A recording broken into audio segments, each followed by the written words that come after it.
आज हम 12 rules for life book के बारे में बात करने जा रहे हैं, जिसे जॉर्डन पीटरसन ने लिखा है। ये एक बहुत ही इंटरेस्टिंग किताब है, जिसमें इक्वल पार्ट्स में फिलॉसफी, साइकोलॉजी और सेल्फ हेल्प के लिए जरूरी टॉपिक्स को शामिल किया गया है। ऑथर हमारी जिंदगी को डेवलप करने के लिए जरूरी सजेशंस देते हैं। इस किताब से हमें अपनी जिंदगी के मतलब और पर्पस को समझने में मदद मिलेगी, जिससे हम अपने आप को सही डायरेक्शन में ले जाकर अपनी जिंदगी में सक्सेसफुल बन सकते हैं। तो चलिए इन सभी 12 रूल्स को एक एक करके समझते हैं। रूल 1, अपने सीधे कंधों के साथ खड़े हों। अपने सीधे कंधों के साथ खड़े होने का मतलब है दुनिया के लिए खुद को खोलना है। मतलब अपना सिर ऊपर, कंधे पीछे रखें और एक फौजी की तरह बहादुर महसूस करें। साइकोलॉजी ने लंबे समय से माना है कि अच्छा पोस्चर मन की अच्छी पोजीशन को बनाने में मदद करता है। अपने कंधों के साथ सीधे खड़े होना अपने जीवन की जिम्मेदारी को स्वीकार करना है। अच्छा पोस्चर एक्चुअली में हमें हमारी उस हिम्मत के साथ जीने में मदद करता है जिसके साथ हम जीना चाहते हैं। ऑथर कहते हैं कि अच्छे कैरेक्टर वाले लोगों का पोस्चर अक्सर अच्छा होता है, और क्योंकि कैरेक्टर हमारे जीवन में बहुत जरूरी रोल निभाता है, इसलिए अभी से अच्छा पोस्चर बनाना शुरू करें। बिना वजह न झुकें, वही कहने की कोशिश करें जो आप सच में चाहते हैं। रूल 2, अपने आप के साथ ऐसा व्यवहार करें जैसे आप किसी की मदद करने के लिए जिम्मेदार हैं।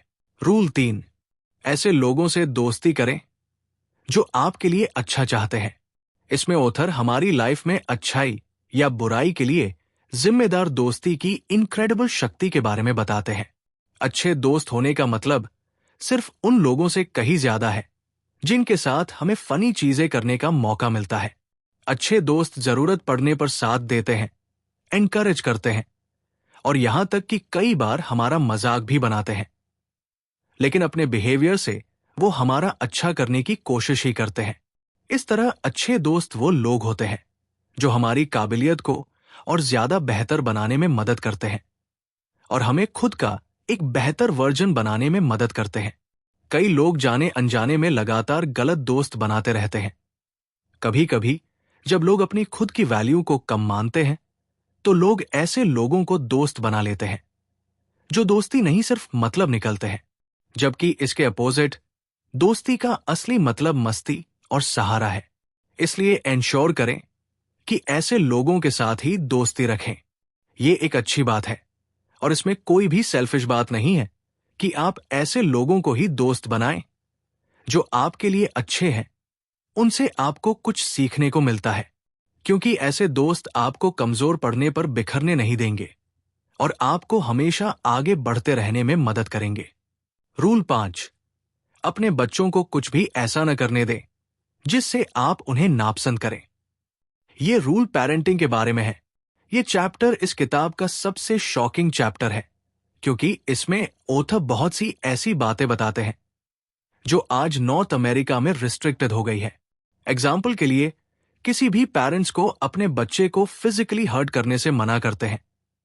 उन मदर्स को ऐसा करने से मना करते हैं जो अपने टीनेजर बच्चे की डिसरिस्पेक्ट करती है। वो अच्छी पेरेंटिंग के साथ साथ बुरी पेरेंटिंग के बारे में भी बताते हैं। अच्छी पेरेंटिंग मतलब दोनों पार्टनर्स बच्चे को पाले, और बुरी पेरेंटिंग में कोई एक पार्टनर दूसरे पार्टनर पर बच्चे को पालने की पूरी जिम्मेदारी डाल देता है। वो सजेस्ट करते हैं कि ऐसे लोग अच्छी पेरेंटिंग करें ताकि सोसाइटी में पॉजिटिव योगदान देने वाले इंसानों की पेरेंटिंग अच्छी तरह से हो सके। ऑथर माता पिता को डिसिप्लिन बनने के लिए एनकरेज करते हैं ताकि वो बच्चों को भी अच्छी तरह डिसिप्लिन बिहेव करना सिखाएं। इसके अलावा वो कहते हैं कि माता पिता को दयालु और देखभाल करने वाला तो होना ही चाहिए। 12 रूल्स फॉर लाइफ बुक। इसलिए सभी पेरेंट्स को इस बात को समझना चाहिए कि अगर आप अपने बच्चों को दूसरों के सामने डिसरिस्पेक्ट करेंगे, तो बाकी लोग भी उनसे वैसा व्यवहार करने की कोशिश करेंगे जो शायद आपको अच्छा न लगे। इसलिए अपने बच्चों के सिर्फ पेरेंट बनने के साथ साथ अच्छे दोस्त और एक टीचर बनने की कोशिश करें। रूल 6, दुनिया की बुराई करने से पहले अपने घर को सही करें। ऑथर इस चैप्टर के जरिए से बताते हैं कि कुछ लोगों के लिए जीवन सच में बहुत मुश्किल है। दुनिया में बहुत कुछ गड़बड़ है, लेकिन इसके साथ साथ सारी चीजें ठीक भी हैं। ओथर बताते हैं कि सभी महान लोगों ने अपने आप को बेहतर बनाने और दुनिया को कुछ अच्छा देने की कोशिश की। चैलेंजेस के बावजूद अपनी लाइफ को इंपॉर्टेंट बनाने के लिए उन्हें पार करके अपने गोल तक बढ़ने पर ध्यान दिया। इसलिए हमें भी उस तरह बनने के लिए ऐसा ही करना चाहिए। इसके लिए इन जरूरी टिप्स को अपनाएं। अपने काम की जिम्मेदारी लें और अपनी डिस्ट्रक्टिव आदतों को सपोर्टिव आदतों से बदल दें। जो काम आपको गलत लगता है उसे अभी से करना बंद कर दें और अच्छे काम को करें, चाहे वो छोटा सा अच्छा काम हो या बड़ा। रूल 7, जो मीनिंगफुल है उसे फॉलो करें। इस चैप्टर में ऑथर कहते हैं कि दुख का सामना करने के लिए हम अक्सर खुशी का रास्ता ढूंढने के लिए सबसे आसान रास्ते की तलाश करते हैं। कई बार यह रास्ता सही होता है, लेकिन कई बार गलत। इसलिए ऐसी सिचुएशंस में वो करें जो सही हो और जिसे करने से आपको अंदरूनी खुशी और सैटिस्फैक्शन का एहसास हो। इससे आप सही काम करते हुए अपनी प्रॉब्लम को सॉल्व कर सकेंगे। जीवन में खुशी और किसी गोल तक पहुंचने का एक रास्ता है सैक्रिफाइस। सैक्रिफाइस भविष्य को बेहतर बनता है। इसलिए दूसरों की खुशी और अपने गोल के लिए जरूरी सैक्रिफाइस करने से घबराएं नहीं, क्योंकि भले ही सही चीजें शुरू में मुश्किल लगे, लेकिन वो जीवन को काफी खुशहाल और आसान बना देती है। रूल 8, सच बोले या कम से कम झूठ ना बोले। ये चैप्टर ऑथर के अपने स्कूल में क्लिनिकल साइकोलॉजी की स्टडी करते समय शुरू होता है, जब एक यंग पेशेंट ने उनसे एक सवाल पूछा जिसका जवाब वो नहीं देना चाहते थे, क्योंकि उससे उस पेशेंट की भावनाओं को ठेस पहुंच सकती थी। ऑथर झूठ बोलना नहीं चाह रहे थे और सच बताने से पेशेंट दुखी हो सकता था। इसलिए उन्होंने एक तरीका सोचा और जितना सच जरूरी था उतना बता दिया। फिर उनकी अच्छाइयों के बारे में बात करने लगे। इससे पेशेंट को जवाब भी मिल गया और ऑथर ने सच्चाई के साथ अपनी बात भी कह दी।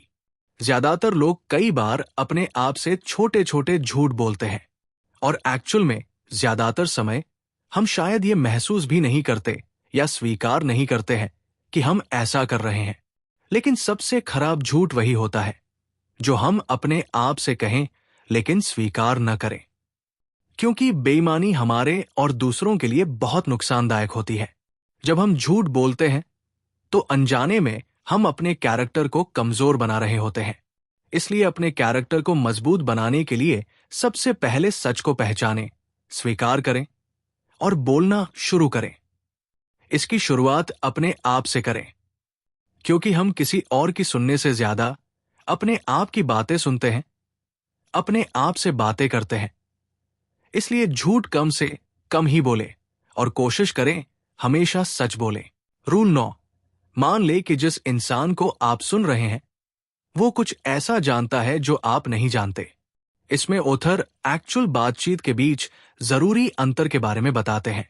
अच्छी बातचीत वो होती है जब आप दूसरे से बात करते समय 2-वे कॉन्वर्सेशन करें, एक्सप्रेशन को इस्तेमाल करें और इसके साथ साथ दूसरे इंसान को सुनने और समझने की भी कोशिश करें। 12 रूल्स फॉर लाइफ समरी। किसी भी अच्छे रिश्ते को चलाने के लिए दिल और व्यवहार से ईमानदार रहना जरूरी होता है। इसलिए अपनी बात को दूसरों के बीच वैल्यूएबल बनाने के लिए इस तरीके को इस्तेमाल करें।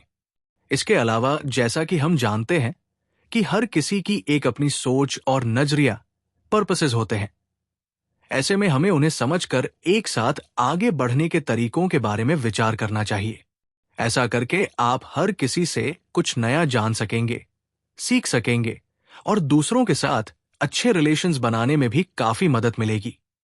ऐसे डिस्कशन जहां दोनों लोग बोलने और सुनने के लिए तैयार होते हैं, वहां वो अपने थॉट्स को अच्छे से एक दूसरे को बता सकते हैं। इसका मतलब अच्छी कम्युनिकेशन अपनी बेहतर जिंदगी और दूसरों के साथ अच्छे रिश्ते बनाने की अच्छी टेक्निक है। शुरुआत बातों से ही होती है, इसलिए अगर आप किसी से खुल के बात कर सकते हैं तो आप अपने थॉट्स उन्हें अच्छे से समझा सकते हैं। रूल 10, अपनी बातें में साफ रहें। इस चैप्टर में ऑथर फोकस के साथ अच्छे से कम्युनिकेशंस करने के बारे में बताते हैं, हमारी परसेप्शन और सर्कमस्टेंसेस के बारे में अवेयर होने के लिए इंस्पायर करते हैं। हम किसी भी सिचुएशन में हर समय पूरी सिचुएशन को शायद ही समझ पाए।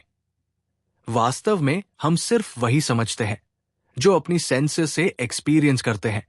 हम हमेशा अपने आसपास की चीजों और लोगों की वैल्यू डिसाइड करने की कोशिश करते हैं।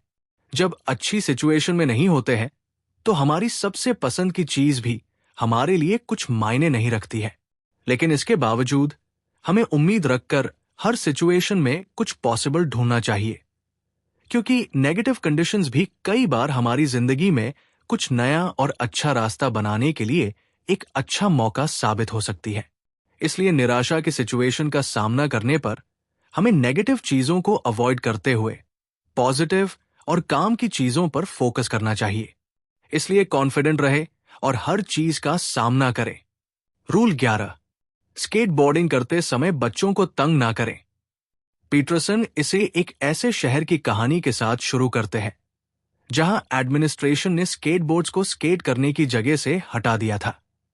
पीटरसन मानते हैं कि किसी भी बेस पर किया गया भेदभाव हमारी दुनिया में कहीं ना कहीं प्रॉब्लम क्रिएट करता है। हर संस्कृति में बनाए गए नियम लोगों के फायदे के लिए ही बनाए गए थे। इसलिए किसी भी लिंग या जाति जैसे मुद्दों पर बेस्ड नियम को खत्म करके समानता वाले नियम बनाने चाहिए जो काबिलियत को प्राथमिकता देते हों। 12 रूल्स फॉर लाइफ हिंदी। क्योंकि लिंग या जाति से बनाए गए नियम नाइंसाफी करते हैं, चाहे वो किसी के भी साथ हो। इस बारे में वो आगे बताते हैं कि बिना देखे किसी की ताकत का अंदाजा अचानक ही नहीं लगाना चाहिए, क्योंकि बिना मुकाबला किए आप फैसला नहीं कर सकते हैं कि कोई कितना ताकतवर है और वो हमारे लिए कैसे फायदेमंद साबित हो सकता है। रूल 12, जब आप सड़क पर किसी बिल्ली से मिलते हैं तो उसे पालें। हर दिन कम से कम दिन में 3 अच्छी चीजें करने की कोशिश करें। चाहे वो सड़क पर दिखी बिल्ली को खाना खिलाना हो, उसे पालना, ऑफिस में अपने स्टाफ में किसी को सपोर्ट करना हो या फैमिली मेंबर को अच्छा महसूस करवाना हो। इससे आपको इंटरनल सेटिस्फैक्शन मिलेगी और इस तरह आप हर दिन बेहतर बनते जाएंगे। निष्कर्ष तो दोस्तों, 12 रूल्स फॉर लाइफ किताब में हमने ये समझा कि कैसे हमारी जिंदगी की छोटी से बड़ी चीजें हमारी जिंदगी को अफेक्ट करती है, जो आपकी जिंदगी को अच्छा और बुरा बनाने में मदद करती है। किताब की मदद से आप अपनी जिंदगी के इंपॉर्टेंट मतलब और पर्पसेस के बारे में जान चुके होंगे। अब इन 12 रूल्स को अपनी जिंदगी में अपनाकर आप खुश रहने और आगे बढ़ने में अपनी मदद खुद कर सकते हैं। आपको किसी पे डिपेंडेंट होने की जरूरत नहीं है।